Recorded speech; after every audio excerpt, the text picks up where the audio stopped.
Hello, everyone. This is Jacob Jans. I want to thank you for being here for today's webinar. I'm actually very excited about the webinar today.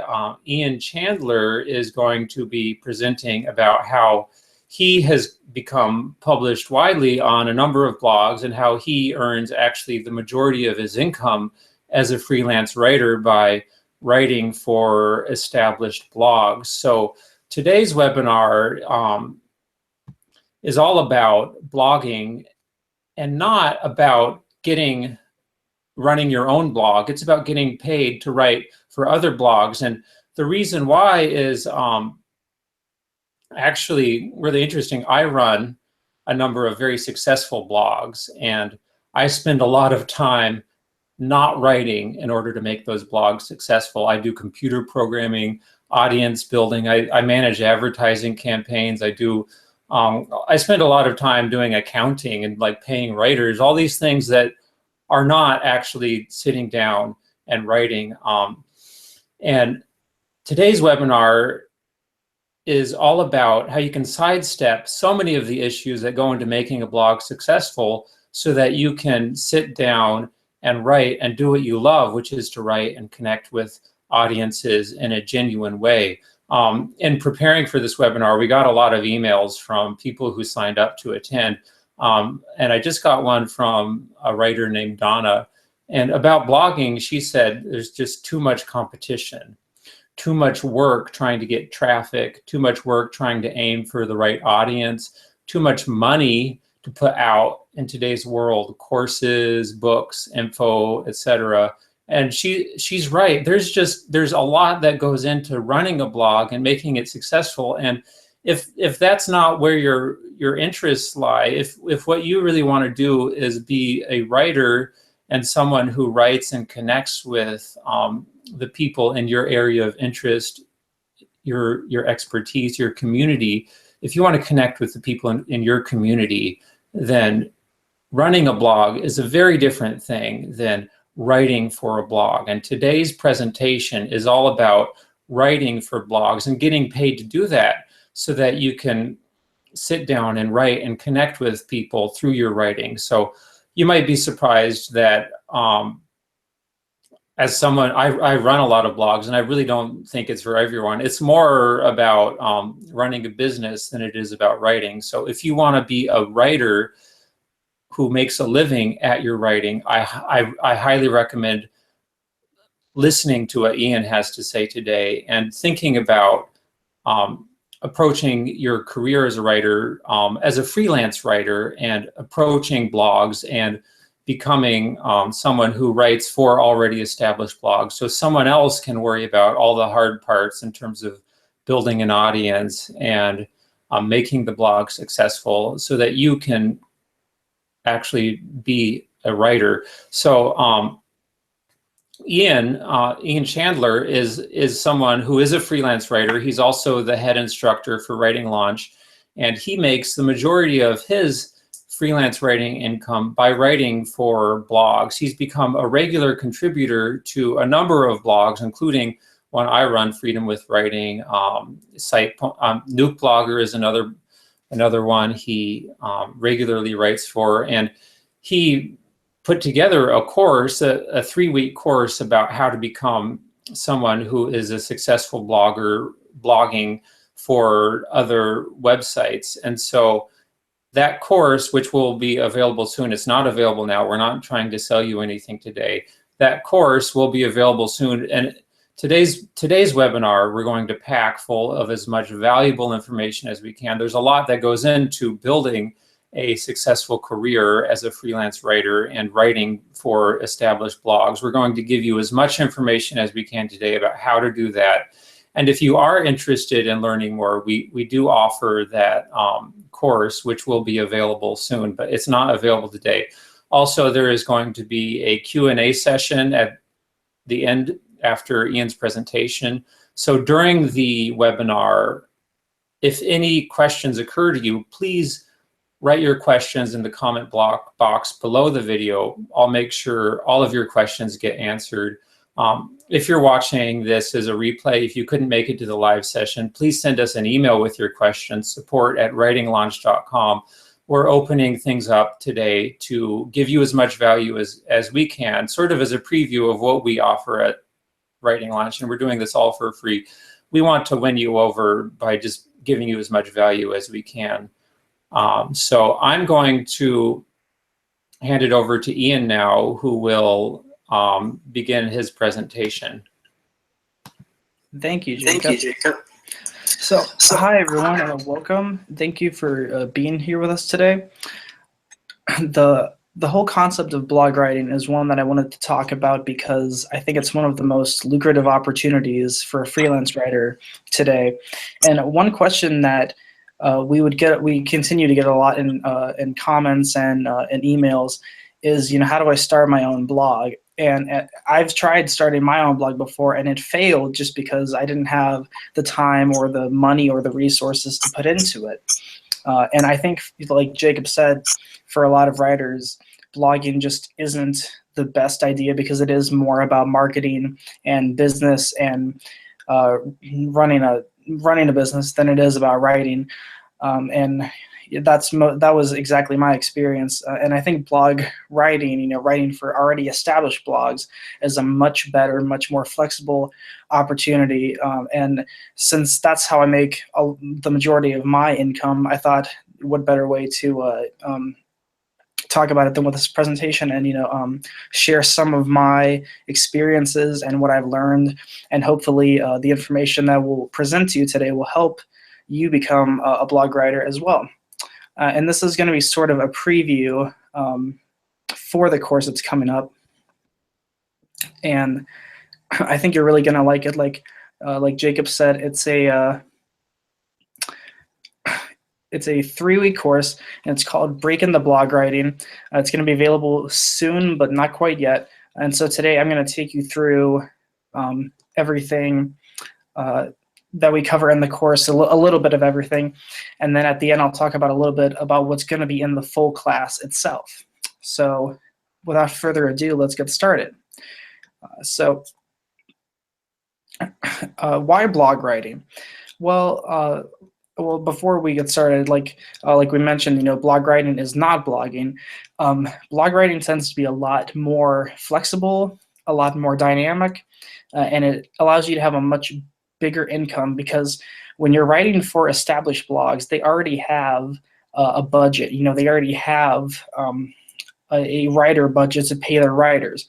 If you start a blog on your own, you're not guaranteed to make a cent, And I think that's one of the really tough and risky things about blogging. But blog writing, like Jacob said, it sidesteps a lot of that hassle. And essentially, you get a regular paycheck just for writing, which is, the whole goal. And like we said, we're going to be talking about becoming a regular blogger for an already existing blog, but we won't cover how to start or maintain a blog of your own. And one of the reasons that I really like blog writing is that it's a lucrative and flexible opportunity with lots of room for growth. There are lots of great blogs out there who will pay writers well, and they need content. Every blog out there, with perhaps 1 or 2 exceptions, depends on written content. And I don't see that changing anytime soon. Ever since the blog became sort of a more popular format in the early and mid 2000s, I think it just skyrocketed from there. And today, there are blogs in just about every niche you can think of. And I think that's another reason that blog writing is such a great opportunity. And for many writers, it's a fun job, and that's because you get to choose your niche and which blogs you write for. You don't have to. You usually don't have to take a lot of assignments that are boring or that you don't like. For the most part, you have a good bit of control over what you write and what you do. So let's talk about how to start. And this is a question we got a lot. A lot of people were just asking, how do I just get started?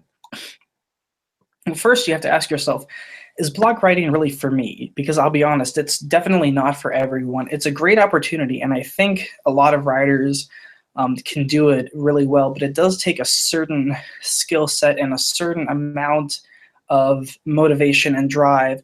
To give you examples of what I mean, You'll have to write consistently under deadlines.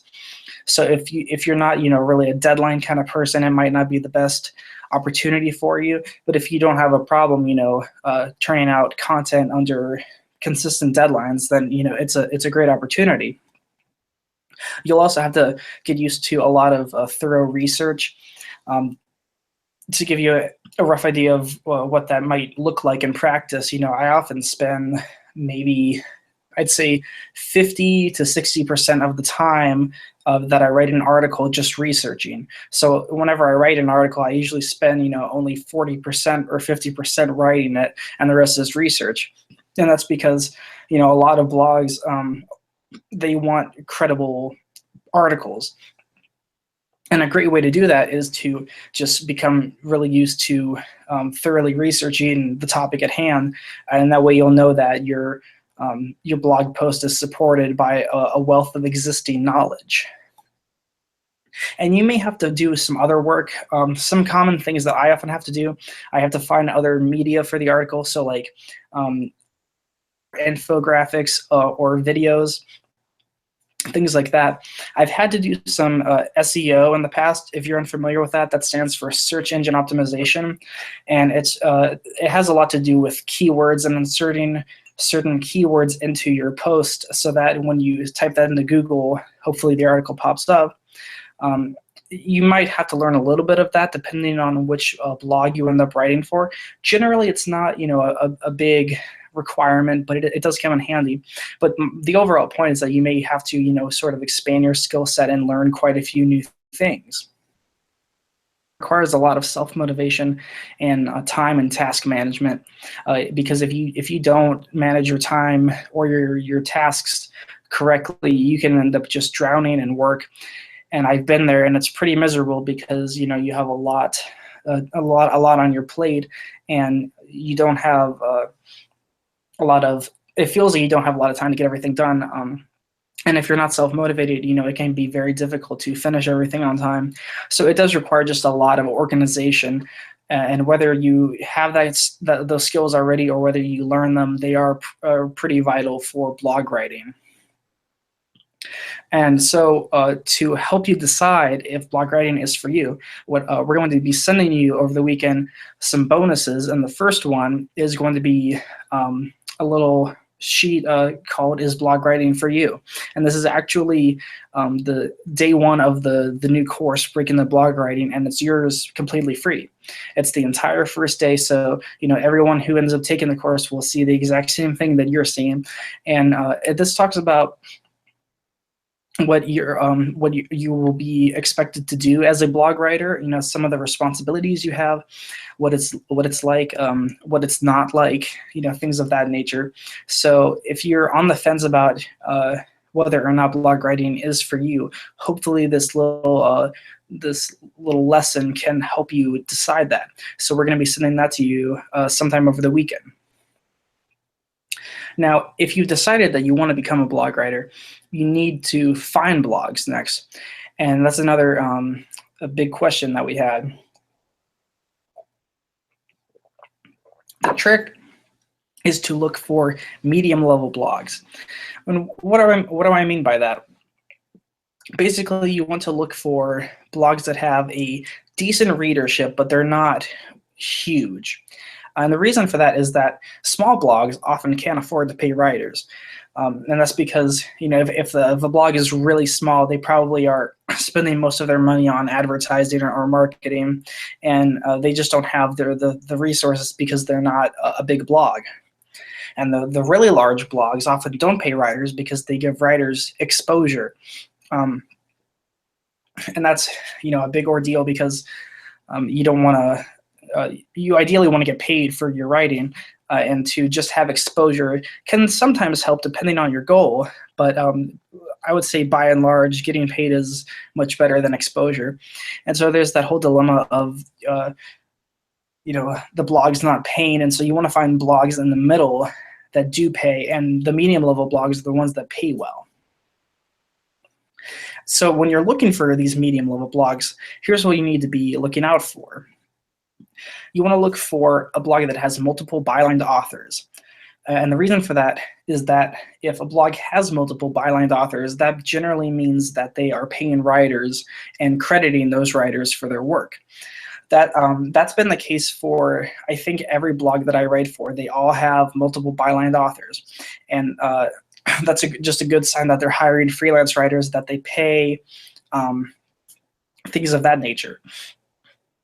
If they don't, then it can be a little confusing as to, who's writing it. Are they hiring writers? So if you see bylined authors, that's definitely a good sign.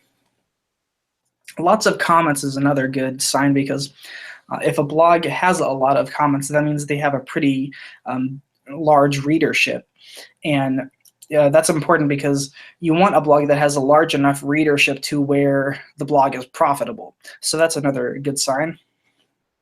And finally, positive press helps too, such as, being featured on lists like maybe, the 20 best blogs in gardening or something like that. If they have features on other blogs, that's also a good indicator. So if there's a little bit of buzz around the blog, that also generally means that they're big enough to pay you. Now, this is something that we talk about in Writing Launch, but I'm going to go over it really quickly here. And this is just an integral part of finding blogs, and that's Google search techniques. Google kind of seems simple at first, but it can be really useful depending on how exactly you use it. And it can be a really powerful tool for finding blogs in your niche. So let's say your niche is writing. So here are some things, some formulas that you could use to search in Google to get the best results. So the first one would be exactly what you see here: writing in quotation marks, then a plus sign, and then guest post in quotation marks. And you would type that whole thing into Google exactly as you see it. So quotation mark writing, quotation mark, space, plus sign, space, quotation mark, guest post, and quotation mark. And what that does is the quotation marks tell Google to only find results with those exact words, those exact wordings in them. So the results, if you type this into Google and hit enter, you're going to only see results that have both the words writing and the phrase guest post. And likewise, you can try writing and writer's guidelines, writing submission guidelines, and then write for us. These are all different names that blogs might use, or phrases blogs might use to indicate that they hire freelance writers. And like I said, these all go into the search bar as is, with quotation marks and the plus sign and everything. And of course, if your niche is something else other than writing, you can just substitute whatever it is for in the place of writing. So the formula would look the same, but you can change the niche to whatever you want. And this is a really useful technique. Even if you're just looking for writing jobs, this is a really helpful technique. If you get used to using Google like this and using more advanced search techniques, you can really narrow your search down and limit the amount of time that you spend on the actual searching process. So I would definitely keep this in mind and learn to use these. They are really helpful. So that's one way to find blogs. And let's talk about some key components of what you want to look for. The first thing is writer's guidelines. These are also known as submission guidelines or a write for us page or whatever. And these are absolutely crucial when it comes to finding and eventually pitching blogs. You need to learn to read these thoroughly and carefully, because they tell you exactly what the publication is looking for. I would say maybe 9 out of 10 times probably a blog will have a writer's guidelines page if they hire freelance writers. Occasionally some blogs won't, or they will have very sparse writer's guidelines, but most of them have rather detailed writer's guidelines. And these tell you exactly what the publication is looking for in their freelance writing submissions. So if you read these carefully, you'll know exactly what to do to have the best chance at getting published in the blog and becoming eventually a blog writer. And so many people, so many writers do not read the writer's guidelines. And I'm sure Jacob can attest to this, but it is painfully obvious whenever someone does not read the writer's guidelines beforehand. If often blogs will have a certain a way of formatting the submission, the initial pitch that they want you to do. They will have certain requirements, like some of them might want a bio of yourself. Some might want, the first paragraph of the article or what have you. And so when writers write in and pitch and don't have that, the publication knows that, these people didn't read the writer's guidelines. And if they can't read the writer's guidelines, we don't want to publish them. So these are really, really important for getting published and even just getting your foot in the door. And you may get your pitch rejected if you don't read the guidelines. Like I said, it can mean the difference between publication and rejection. And the guidelines will also tell you if a publication pays. I would say also 9 times out of 10, the guidelines will explicitly tell you how much the publication pays or if they pay at all. Occasionally you will get the odd blog here and there where it doesn't really specify if the publication pays or not. In that case, it doesn't hurt to send the blog an email or a comment or whatever and just ask. And that's the best way of finding out in that case. But generally, you'll know if they pay by reading the writer's guidelines. And they'll also tell you how much the blog pays and often how they pay. So, via PayPal or check or whatever. And one bigger point I should make about a writer's guidelines page is that it tells you pretty much everything about anything related to writing for this blog that you want to know. They will have often, how long your article should be, what departments they are accepting for, just everything. So reading these really thoroughly and really painstakingly until you know them very well is a really crucial point. And that's something you want to pay attention to when you're looking to get published on a certain blog. And payment is crucial because a lot of blogs just don't pay. And ideally, you want to, get paid for your work and eventually become a writer for a particular blog. And you don't want to work for peanuts either, because that's just not worth your time. And it seems kind of strange that I'm suggesting to turn down work that doesn't pay too well, because it's still paying work. But in the end, you're sacrificing a lot just for a chance that might not even pan out. So you ideally want to work for a certain level of pay. Now, I would recommend starting with an overall rate of about 7 to 15 cents per word. I know that's a wide range, but depending on your experience level, that's sort of the range you want to be in. If you are newer to writing, you might want to go down to the 7 cent per word range. If you're more experienced, maybe up until the 10, 11 cent range. If you're really experienced, 14, 15. And this is just a guide. Some blogs may pay 5 cents per word, others may pay 25 cents per word. It all varies. But you want to make sure that you get a rate that's somewhere close to this. Now, some blogs will not state their per word pay. So an easy way to figure that out is just to take, if they have an article rate, to just divide the article rate by the amount of words. So if you're getting paid $100 for 1,000 words, that works out to 10 cents per word, which is right within the range that we talked about. So that would be a good opportunity for you.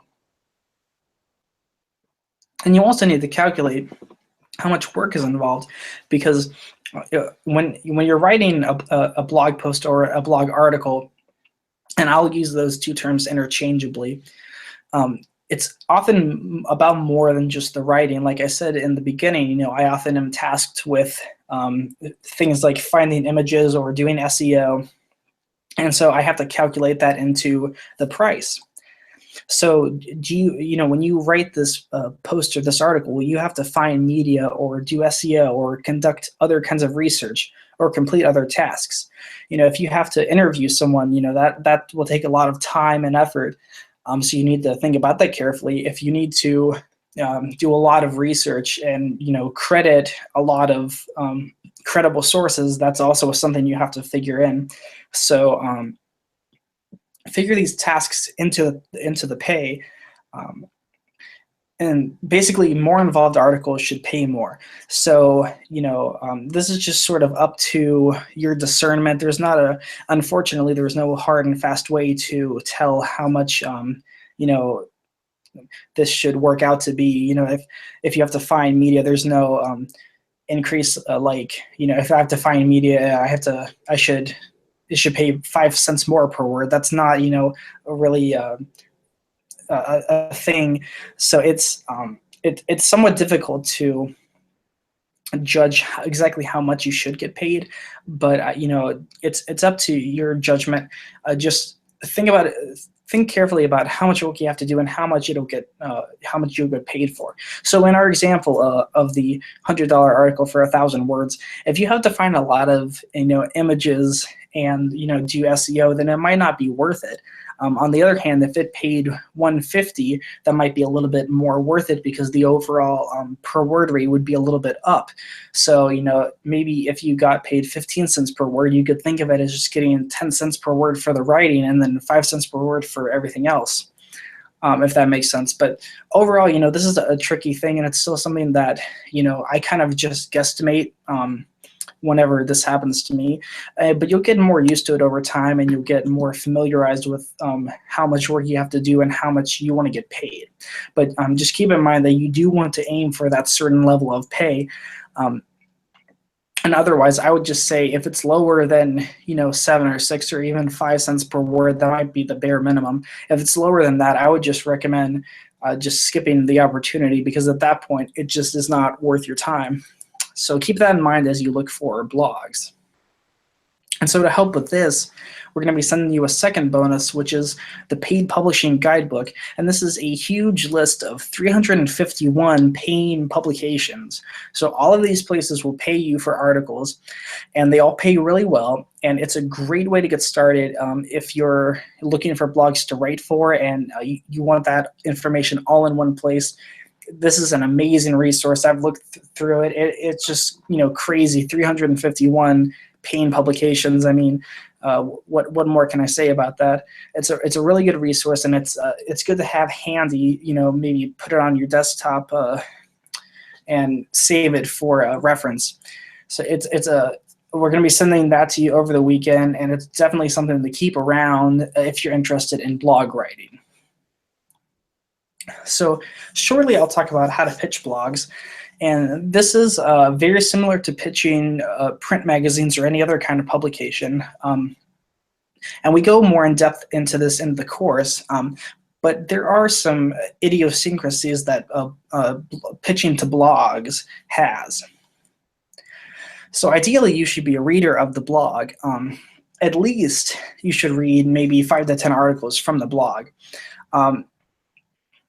I know Jacob has told many stories of writers who have pitched him, and they clearly haven't read the type of articles that he publishes because they're just so off, and so you want to be able to have an idea of what the blog publishes about, and then be able to formulate ideas that are based on their existing article backlog. So I would recommend, if you're not already reading the blog, become a reader of the blog, or at least read a few articles before you pitch.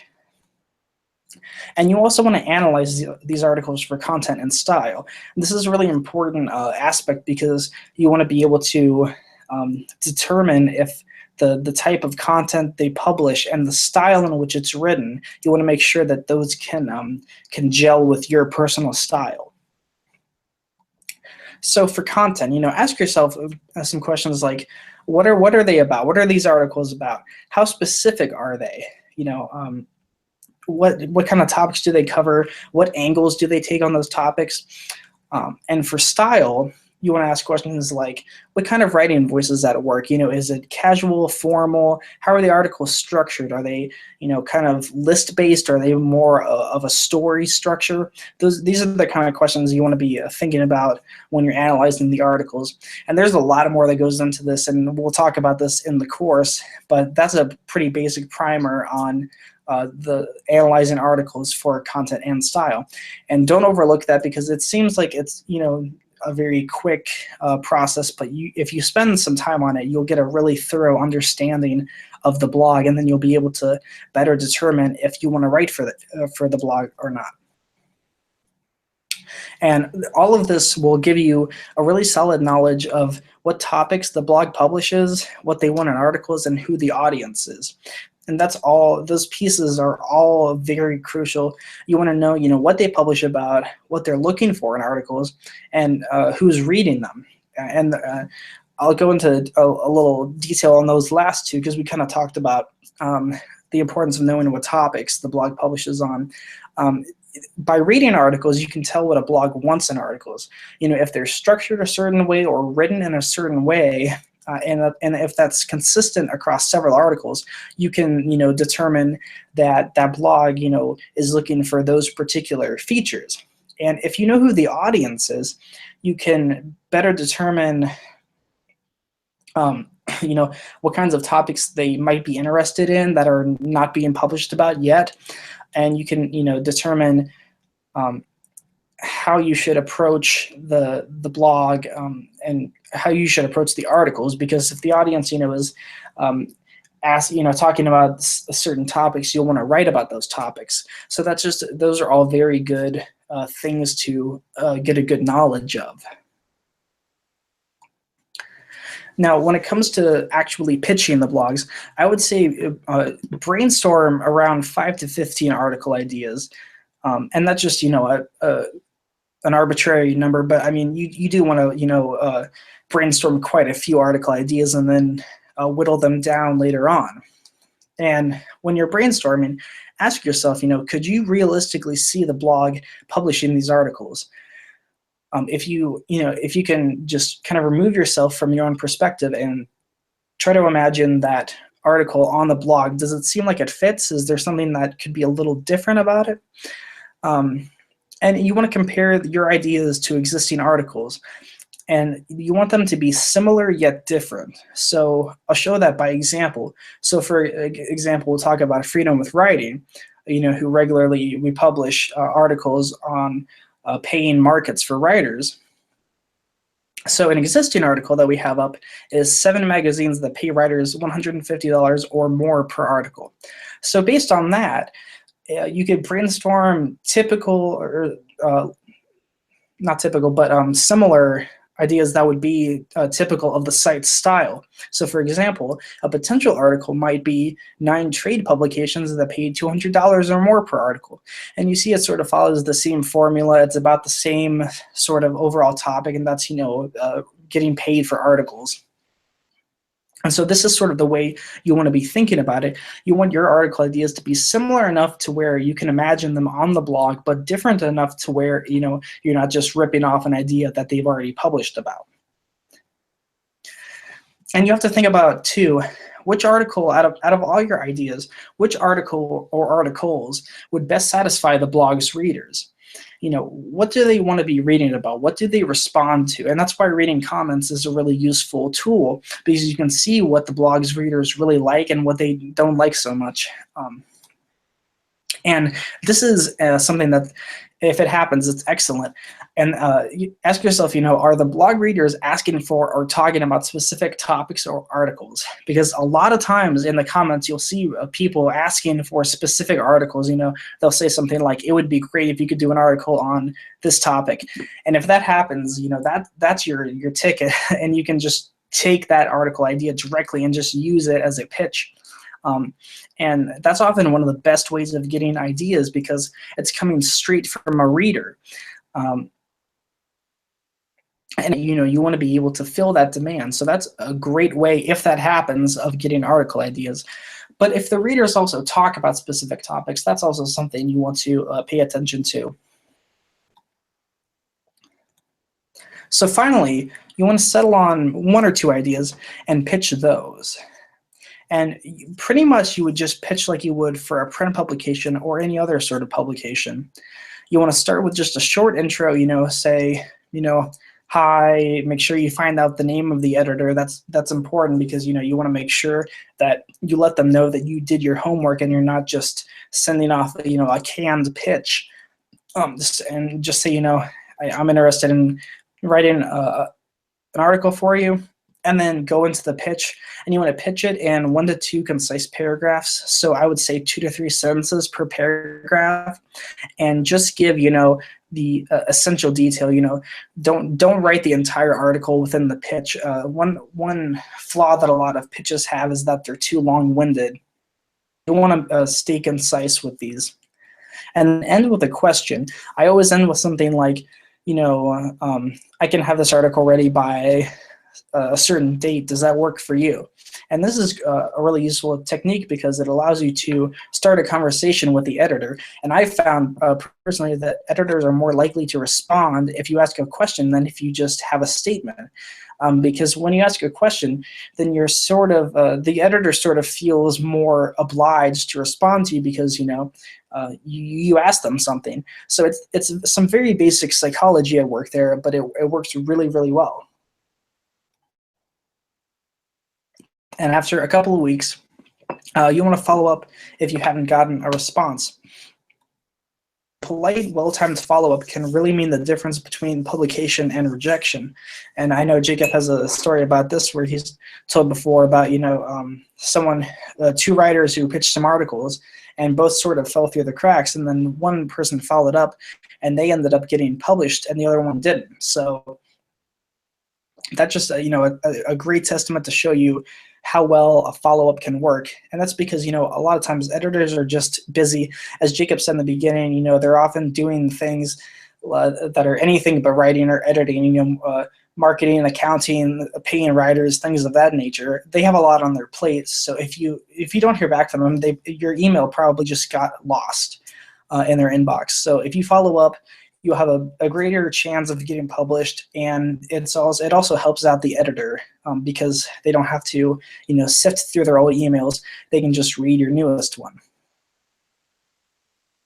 So to help out with the pitching part, we're going to be sending out another bonus that we've sent out before and people have liked it. So we figured, why not share it with you? And that's going to be my winning pitch template.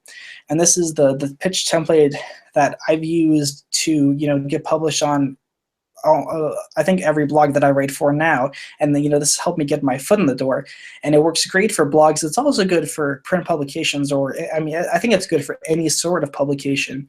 But it's especially good for blogging just because that's how I used it. So we're going to be sending that to you over the weekend as well, and help take your pitches to the next level and help you write a pitch that will get attention from editors, and hopefully you'll be able to get your foot in the door in a blog somewhere. So that's it for the presentation part.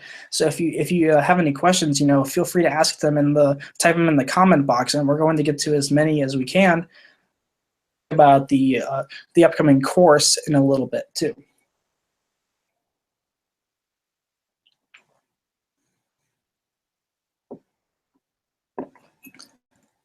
Okay, so everyone, if you do have a question, please type it in the comment box. I'll make sure all of your questions get answered. We really want to answer all of your questions, even if it's a bad question. It probably is actually a good question, so please ask your questions. We do have one question from Kristen, and she asks, is it acceptable to pitch an idea you have already posted on a personal blog? That's a good question. It really depends, and this is another way in which reading the writer's guidelines will help, because most blogs will consider your work to be published if you posted it on your blog.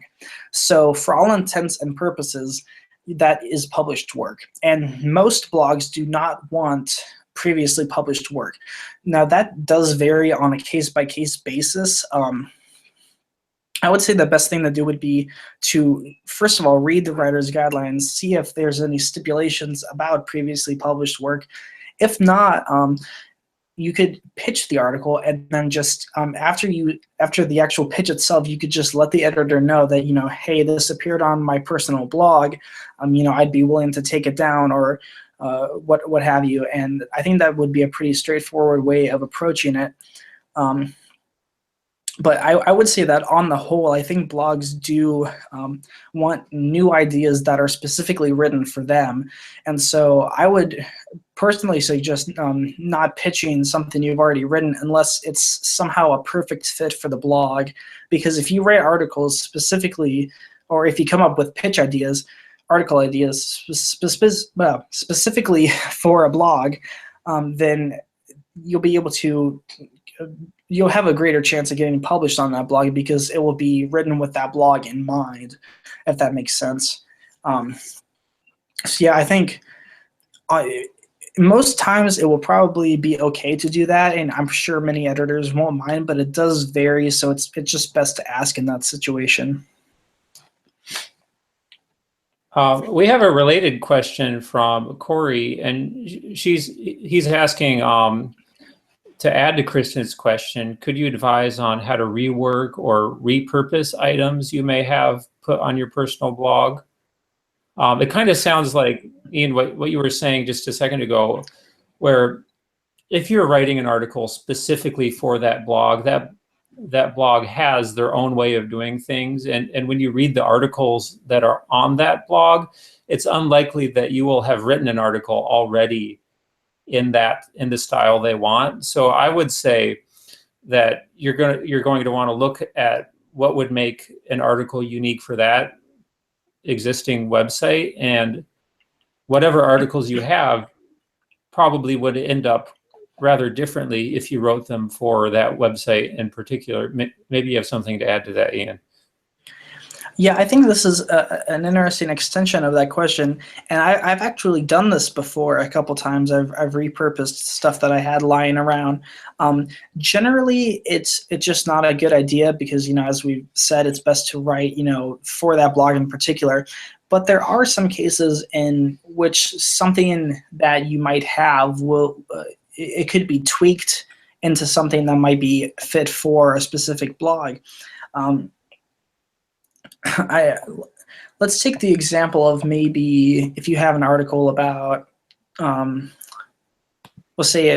we'll just go with how to become a blog writer, and it might be like a more general article, and then you find a blog that talks about blogging or blog writing, and they have very, I guess, more specific outlook on blogging. So in that case, if you could maybe narrow down the scope of your article and edit it and add some more content in, it could become a completely different article. So if you just have an article on how to become a blog writer, you might be able to do something like, how to become a blog writer while traveling the world or something like that.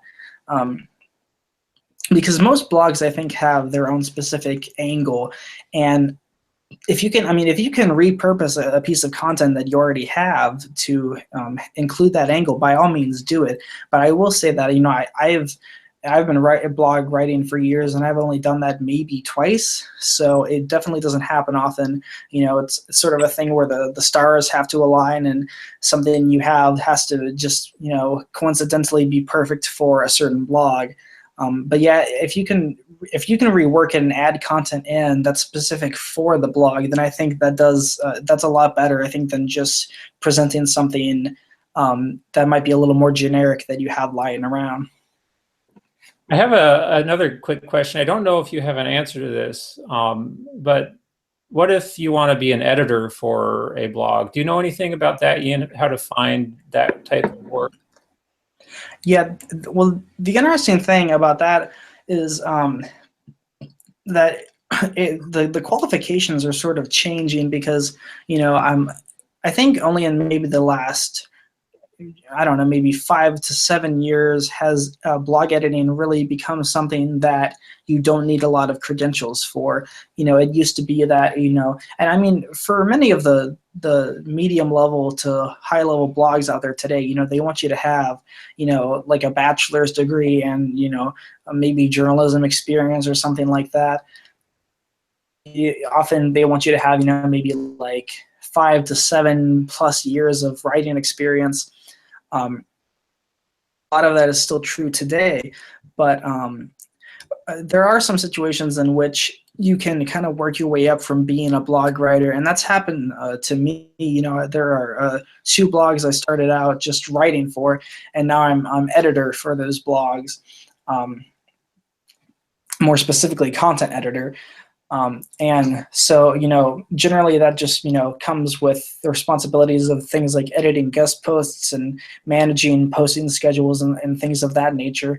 But I guess it just depends on how much experience you have in blog writing, because you do need a little bit to become an editor, I would say.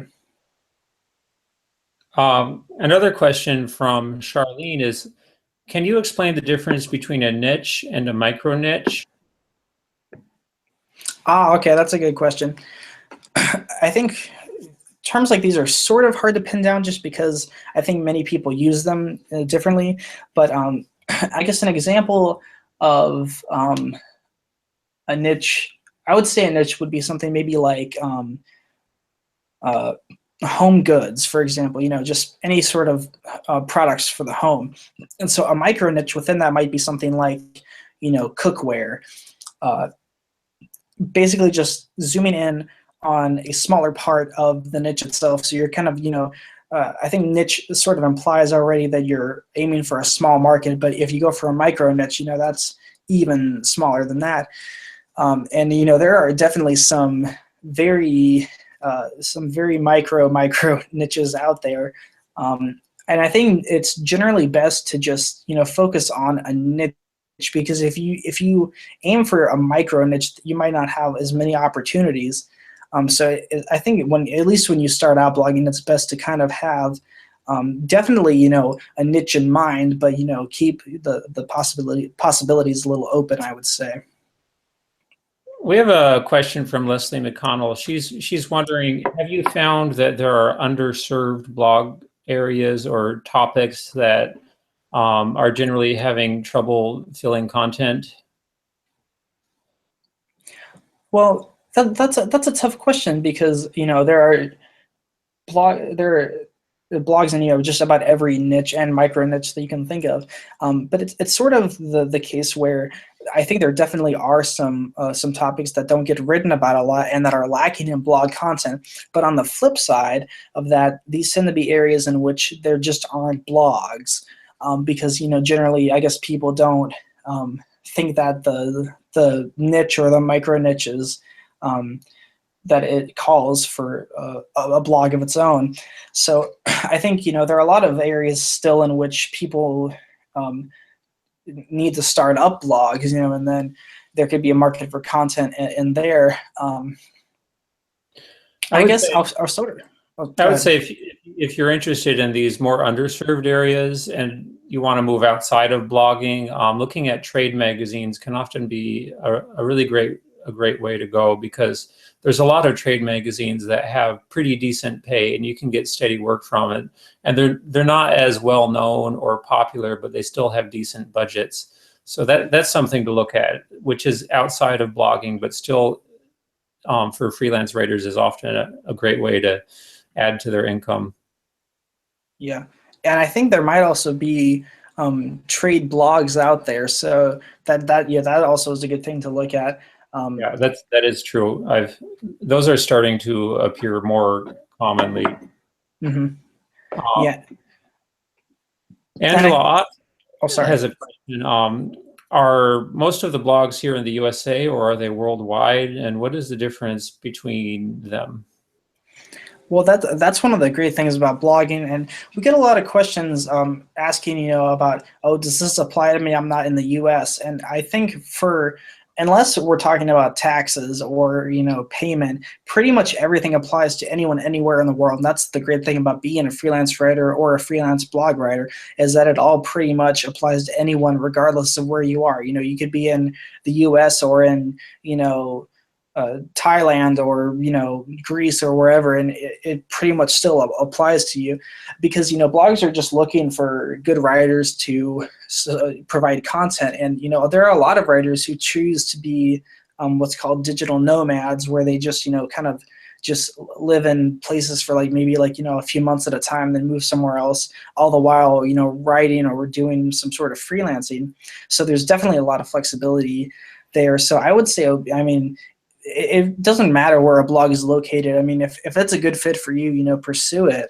The only differences might be, in payment for like, transaction rates or taxes. I would say those are the two big differences.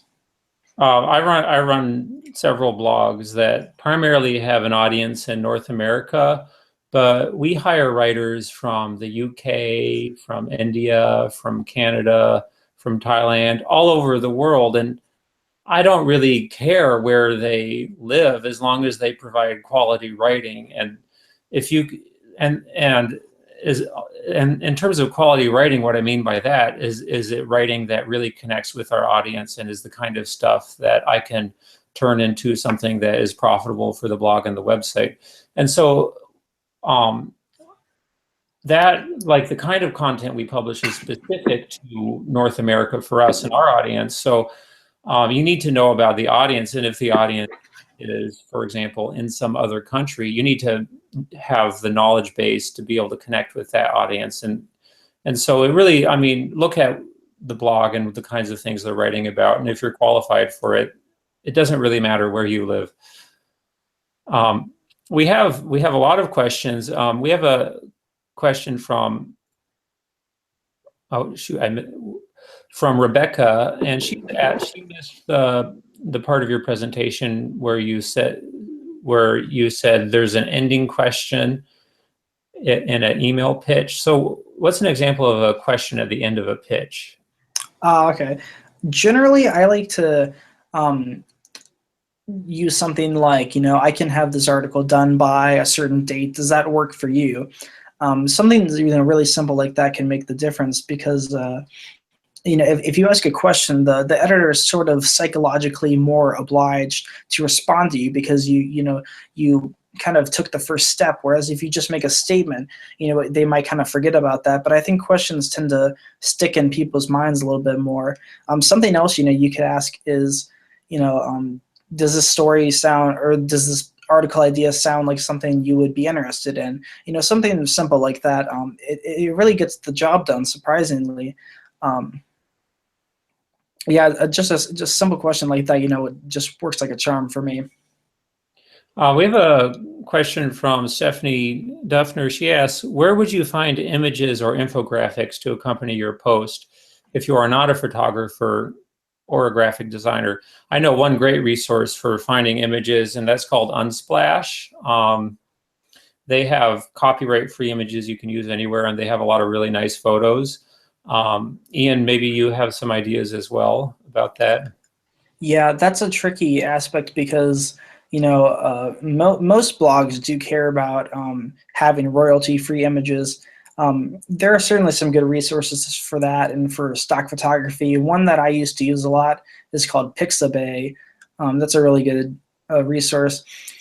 There are also some, I think, on Flickr that have open licenses to them, but it really depends on the kind of blog that you're writing for. For example, sometimes when I write an article, I'll just use a screenshot of a website, and I don't need to attribute that or anything like that. And other times, like for one blog that I write for, we get photos just from reaching out to people. I know the blog owner that I work for has reached out to people on Instagram and asked if they could just use the photos, and people are generally really receptive to that. So yeah, it just depends on what your niche is.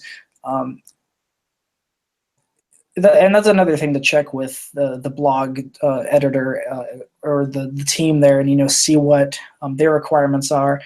But I think generally, sites like Pixabay or Unsplash, I think those are good resources to use for sure. We have a question from Angela Otts. What is the typical response time to hear back from blogs? In my experience, that's usually about maybe a week and a half to 2 weeks. And I think blogs tend to move a lot quicker than print publications do. I mean, some print publications you don't hear back for 3 months or even more.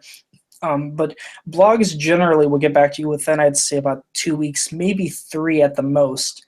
Um, that's certainly been true for me. I don't think I've ever gotten a response time that's been later than 3 weeks, because after that I just follow up. And I've never gotten a negative response from following up. And there have been some editors where I've had to literally chase them down to get a response from them. So I would say after 3 weeks, if you haven't heard anything, definitely follow up. We have a question from Pepper Hume, and the question is, it sounds like most blogs are special interest magazines. Are there any that seek fiction?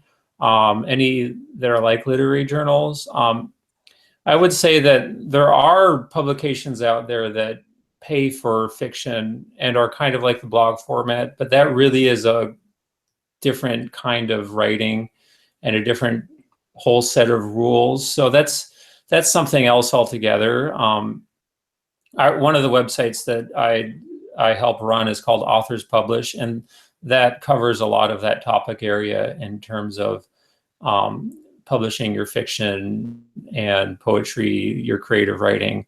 Ian, I don't know if you have anything to add to that. Yeah, I think that a lot of writers have this inclination to pursue creative writing, and that's a great goal. But when it comes to just blog writing as a topic, I think that 99% of blogs, hands down, just need nonfiction things. And I think it's interesting because there is certainly I guess room for creativity in these blog articles you're doing, but generally just they are by and large nonfiction, because like Jacob said, when you go into the fiction side of things, it is a whole new ball game. So yeah, I think that sums it up really nicely. Mallory has a question. Is it acceptable to pitch the same idea to several publications, assuming it would fit with each of those blogs' content? That's something that is also, you'll probably find in the writer's guidelines, because some blogs don't want simultaneous submissions, other ones don't mind. That's something that I don't personally do, because I think it could be a rather awkward situation if you pitch the same article to 3 blogs and they all say we're interested, and then you have to say no to 2 of them, and that can sort of get you off on the wrong foot. And so the kind of process that I would advocate is to have different article ideas and then pitch them to all different blogs, and just always have a rotating door of ideas to pitch. And then if you get a no, you can submit that idea to another blog, and I think that's the best way of approaching it, for me at least. You could certainly pitch it to multiple blogs, but I think there's just a level of risk there that at least I don't want to take. I am looking at, so Zainab Farouk asked, do I need to have my personal blog before pitching to other blogs? No, not at all. And I think for the most part, I don't think a lot of editors care. Well, editors do care that you have a good online presence.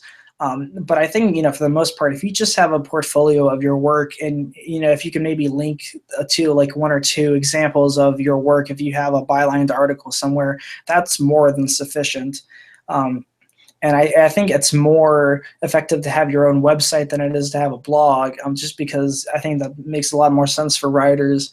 And we also happen to have a course on that. Because that's a really integral part of being a writer, is having a good online presence, because that's something that editors will take note of. But yeah, I don't think you need a personal blog at all. I don't have one. I had one for a few months and then just gave it up, and I didn't really get anything from it. So for all intents and purposes, a writer's website is a lot better of a choice, in my opinion. Shara O'Dark has a question. She asks, what kind of flags do editors watch for that establish or remove the writer's credibility? I'm going to give my answer, and then maybe Ian, you can give an answer. I am an editor for several blogs, and the biggest thing that establishes credibility is in the pitch that I get, whether or not it's really clear that the pitch is targeted just for my publication and that the writer knows what the kinds of things I want to write about.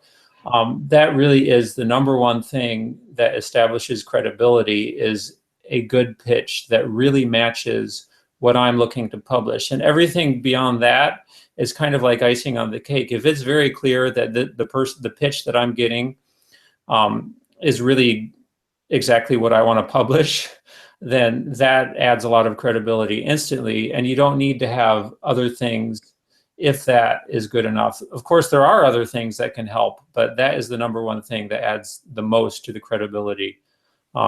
Ian, what do you have to say about that? I think one thing that can kind of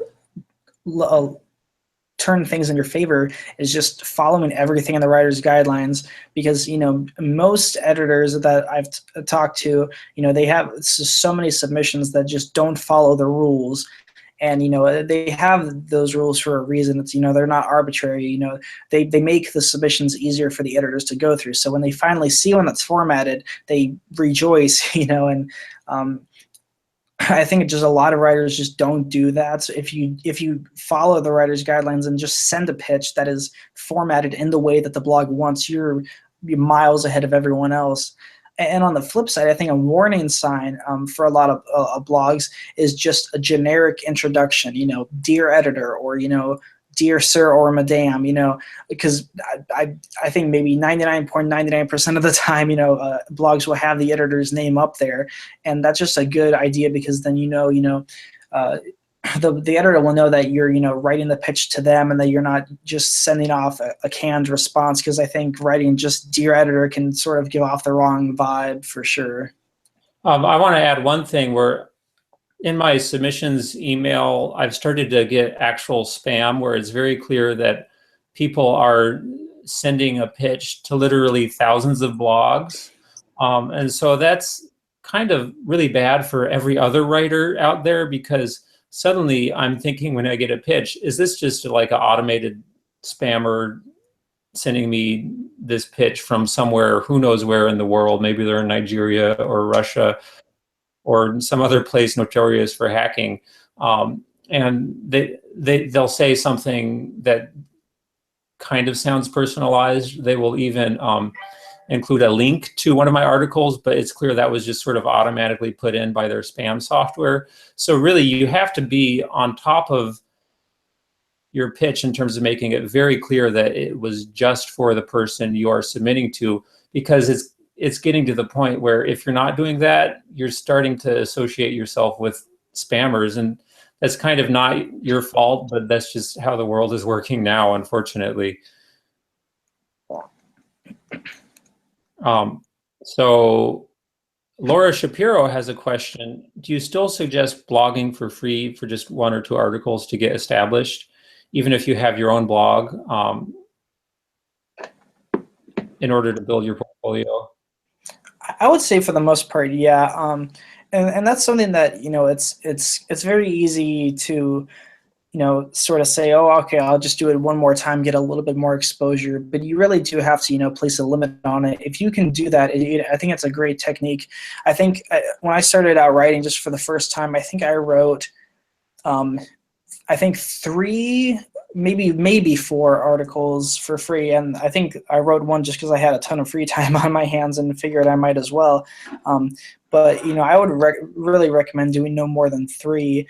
And in hindsight, I wish I had done just 3, because one of them didn't even end up going anywhere. The site went down, and it was basically for nothing. I couldn't repurpose the article. So that's sort of one of the dangers of writing for free. But if you can write for like an established blog, one that's not going to go away soon, I think that can be a good idea. Anne Howley asks, is it any less competitive to break into a medium level blog as compared to a big blog? I would say so. I think well, it's interesting because I think at one point a lot of blog writers, aspiring blog writers, really aimed for the big leagues, places like the Huffington Post or Forbes or whatever, and then they realized that, hey, they don't pay. I should be looking elsewhere.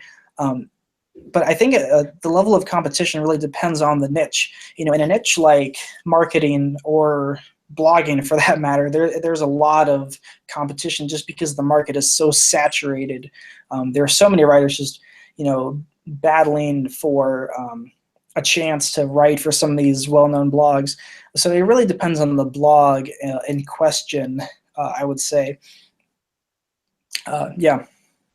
Yeah, I would say it really not even just a niche to niche basis, but a blog to blog basis. For one of the websites I run, I will accept almost 100% of the pitches that are basically the topic area, just because it is so hard to find people who have that expertise. Another blog I run, it's more like 10%. So it's really a blog to blog basis, and some niches are more competitive than others, and some blogs are more competitive than others. So Victoria Flower asked, do you need a portfolio in order to get work? Would your own blog work well as a portfolio if you do?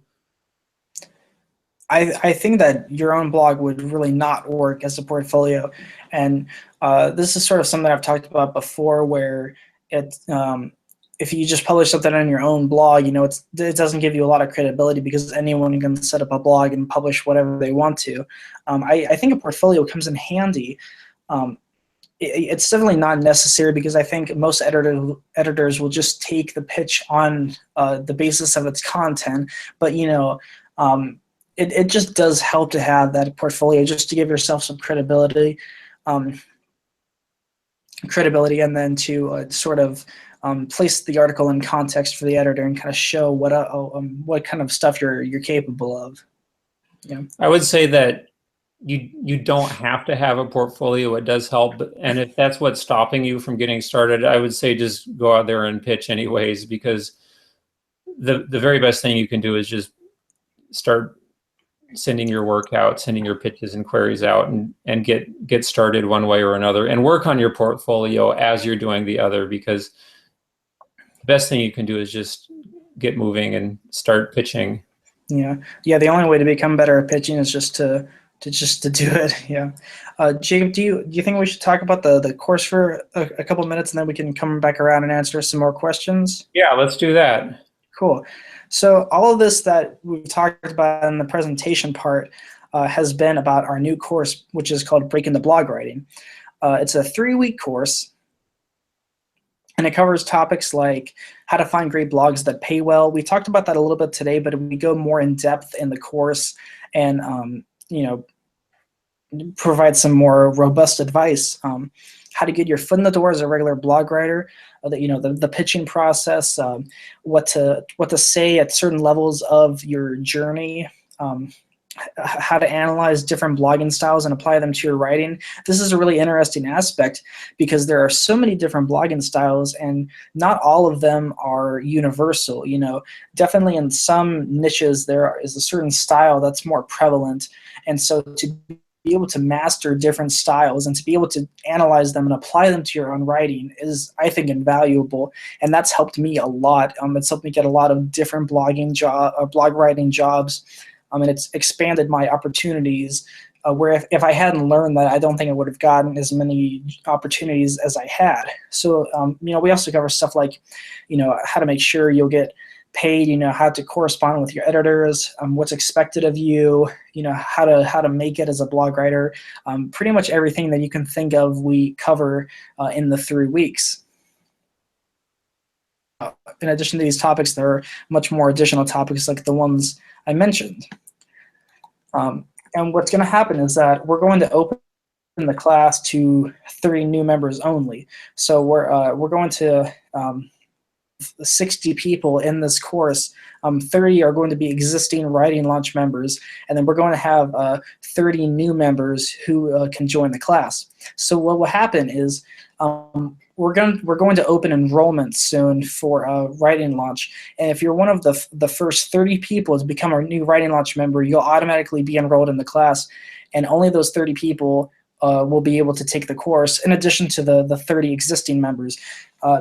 Because with a topic like this, we thought it would be a good idea to sort of have a smaller community, and then we'll be offering it later, but not for a while. So yeah, we wanted to just take a more a small group sort of approach to this, and this is the last time we'll open enrollment for this class in a while. So if you want to get into this class, this is probably the chance you want to take. And it will be, I think we're opening enrollment on Monday. So I think that might be a tentative date, but most likely Monday. The best way to make sure that you get the news on exactly when we open enrollment is just to be on our email list. And if you want to sign up for that wait list, you can just go to writinglaunch.com, and there will be a bar where you can fill in your email, and then we will send you the latest information on when we're going to launch the course and when you can join. So we'll make sure that everyone has due notice.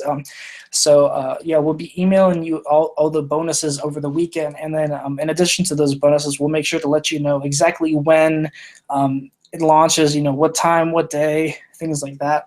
And I would just say, if you're interested in blog writing and if you want to take your career in a new direction, this is, I think, something that you will want to check out. And of course, in addition to this course, we have, our tons of other courses. We have our No BS course on freelance writing, the Effective Writers website course, the Bulletproof Pitching System course, which is a nice complement to the blog writing course because it goes more into depth into pitching, and then a Maximizing Your Writing Time course, which is also very important because when you write for a blog, you have to make sure that you have your time and your task management nailed down.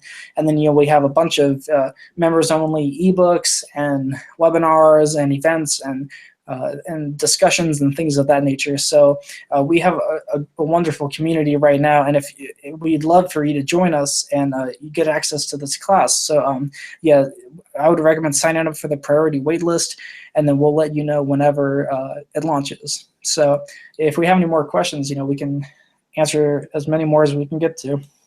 Yeah, we have quite a lot of questions, which is really great.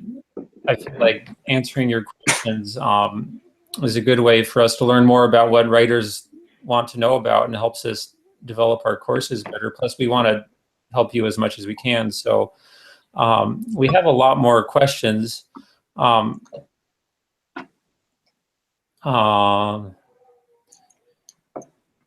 have Sherry Roach asks about how do you put a portfolio together? What I always recommend for that is there's the site called Contently, which is just the word content and then LY at the end. And I think I just sent this link to someone the other day. I think it's contently.com/register. It's a little confusing because there's a contently.net and .com, but they're both owned by the same company, but they're for different things. So I think it's contently.com/register, but they have a free portfolio service for writers, and I think it looks really nice. And basically, it's a very easy interface to use. You just enter you have different projects you can put in, different articles. You can set things up to where you can enter, a headline and then a link. If you want to see an example of what one looks like, you can visit mine. If you just go to ianchandler.contently.com, and that's sort of how they're all laid out. And I think they look really nice and professional. And there are a lot of other online portfolio options, but that's the one that I think works for a lot of writers. But I would definitely go with an online portfolio service just because, they're easy, they're free, it's quick to set up, and they look really nice. What about the types of writing you should put in your portfolio? Generally, I only have work that's been published on a site that's on my own, and most of those are articles. And that's just because that's what I write. And so I think that's the most accurate representation of my writing. I wouldn't, if you're aiming to be a blog writer, I would not put any sort of creative writing in your portfolio, because your portfolio is basically, you want it to show potential clients, or in this case, potential editors, that you can provide valuable work that is, along the lines of what they would want. So, if you're trying to get a blog writing job and the editor goes to your portfolio and just sees, poetry, they're going to think, well, this person might not be the best fit for us. So I think it's important to have, articles or guest posts or, whatever. And I would recommend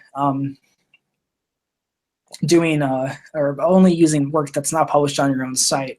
And I do a lot of like copywriting too, and a lot of more business writing, and I don't put any of that up on my portfolio just because I like the fact that the articles that I write they all have my name attached to them, and so that adds both credibility and it lets the editor see that I write quality articles. We had a few questions about retaining rights and copyright. Gary Fraser asked, how can you tell if a blog is reputable in terms of, oh, sorry, that was his other question. Let's start with this one. What rights should you sell when you are offering up a blog? Should you try to retain reprint rights? Well, when it comes to blogging, generally, they're all the same. The work just becomes the blogs, and I think in some cases you might be able to republish it, but I think in the grand scheme of things, if you're a writer, republishing something shouldn't be at the forefront of your concerns. I think that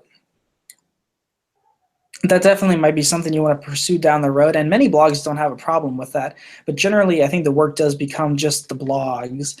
And again, that's something that you might be able to find in the writer's guidelines. Seriously, a writer's guidelines page has more than you can think of, and they're excellent resources for just getting to know a blog better. So before you do anything, go check out, if you're looking at a certain blog, see if they have a writer's guidelines page or whatever, a writer's page of some sort, and just read it, letter by letter. They just help so greatly when you're looking to pitch to blogs. So Gary asked a different question, is how can you tell if a blog is reputable in terms of paying their bloggers on a timely basis and doing what they say they will? Well, from my experience, and I think this is probably not the best answer I can give, but or I guess the ideal answer that you might be looking for, but if a blog says they pay, then they most likely pay. That's just how it seems to be. And I think one thing to look for is to see if the blog has a lot of readers, if it publishes regularly. I mean, if that happens, I would say I don't want to make a sweeping generalization like this, but I would say 100% of the time that you would get paid. If something seems off to you, then follow your gut. Maybe email a writer who's been published on the blog before. But I think at least when it comes to blogs and getting paid, if a blog says they pay, they probably do, just because that's just how the industry is these days, which is really nice. Lori Gunn has a question. Do you need a contract to do blog work? So many sites tell me that freelance writers must get a contract. What's your take on that? Well, that really depends on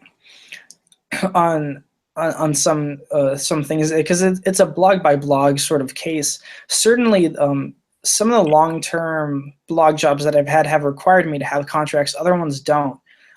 It really is just a case-by-case basis. If a blog doesn't introduce a contract, then there's generally no need to write up one. I've never gotten burned with anywhere I've written for, and I think that generally is the case for a lot of writers. If you're, like I said, if you're worried about anything, or if something seems off, that you definitely want to investigate the blog more. But generally, I think contracts have to do more with how with like tax things, for example, at least in the U.S., sometimes as a freelance writer, you get technically subcontracted, and then you get a 1099 form, and that's sort of a more official hiring, quote unquote, process than some others. And I think every blog that I've gotten a contract for has sent me that form, so I've sort of been officially hired, as a freelance writer, whereas other blogs just don't do that. So yeah, it's mostly a blog by blog sort of case. Charlene Paget asks, is running a blog considered a business? And do you have to have a business license? Now, in terms of a business license, that really depends on the state you're in. But any sort of business where you're making money is a business, whether you're a freelance writer or running a blog. You have to look at whatever the tax situation is in your area, because it varies a lot in the United States and around the world. I run a number of blogs, and I run them as a business because that's what it is. I do work, and I take an income, and I have expenses, and I have a business license because that's required in my state. It wasn't required in other states I've lived in, but where I am now, it's required. So that's the answer to that. I don't know if you have anything to add, Ian. No, I think you summed it up perfectly. Do you have any tips in terms of doing research for the writing that you do? That's something that took me a lot of practice to get down, and that's also a sort of blog by blog basis, because I write a lot of like marketing articles, and in those, my editors generally want me to be quite thorough, and just because blogs in that niche have to be really credible and authoritative. In other blogs, it's not as in other niches, it's not as thorough. One thing I tell every freelance writer is just to get really good at Google, and I think a lot of people overlook that. And to some people, it might even be confusing because to use Google really well, it does take a lot of practice. But if you can learn, sort of like how we talked about earlier, those advanced search terms, if you can get used to that and just get really good at, knowing what to Google, what key phrases to Google, it will go a long way. And that just, takes practice. That's how I learned to use Google really well. There are definitely some helpful articles out there on topics like that. But I think the best way you can get good at that is just by practicing and seeing what works and what doesn't. We've had a lot of questions about search engine optimization and learning more about search engine optimization. I know there's a really comprehensive guide by Moz called The Beginner's Guide to SEO. Ian, do you have any recommended resources or thoughts on learning more about SEO, search engine optimization? I would actually recommend not learning about SEO. And the reason for that is, to make a long story short, in the last, 3 to 5 years, the whole SEO landscape has looked a lot different because, blogs have realized that they can't just put a lot of keywords in a post and, have it look good. And the rule now is that, articles should be written for people first and, not for computers. And so really, what one of the best SEO tips I can give is just to write good content that people like, because that will get shared and clicked on. And that's, because the whole goal of SEO is to rank higher in Google and be more visible and be on, page 1 of Google. And if you write really, really good content, that will happen. The days of sort of, keyword stuffing and black hat techniques are just over. And I think even stuff like keyword optimization, it can, I've had to do that before. And when you have to fit in so many keywords into a post, like, if you have to fit in, I don't know, guitar lessons into a post, 15 times, it can really make the writing awkward and it just doesn't sound good. And the article usually suffers. So, if you're looking at blog writing, just focus on writing a good article that people will like. And that's honestly the best SEO tip that I think you can get these days. We've gone over the time that we normally do for these sessions, and we've answered a lot of questions. We're out of time now, but if you have a question that we didn't get to, please send us an email, support@writinglaunch.com. support@writinglaunch.com, and we'll answer your question. I want to thank everyone for being here today, and I hope you got a lot of value out of today's webinar. The class is, as Ian said, is opening for registration on Monday, and it will be on a first come, first served basis. The first 30 students to sign up will get into the class. You can go to writinglaunch.com to sign up for the priority wait list. And again, if you have any questions, feel free to send us an email. And we are also sending out a few free bonuses over the next few days to show you more about what we have to offer at Writing Launch and just to provide you more value. As I said at the beginning, our goal with these webinars is to win you over by giving you as much valuable information as possible. So we're going to be continuing that over the next few days. Ian, do you have anything to say to close out the webinar? I would just say, you know, I think one of the best things about freelance writing is the fact that you can, you know, do something that you're good at, be really flexible with your time, and get paid really well for it. And for me, you know, blog writing is sort of the epitome of that. So it's something, I mean, whether you get in the class or not, I think you definitely owe it to yourself to check it out.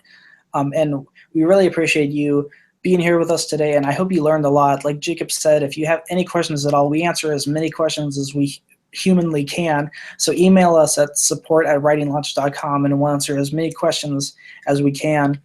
And yeah, and we wish you all the best in your freelance writing careers.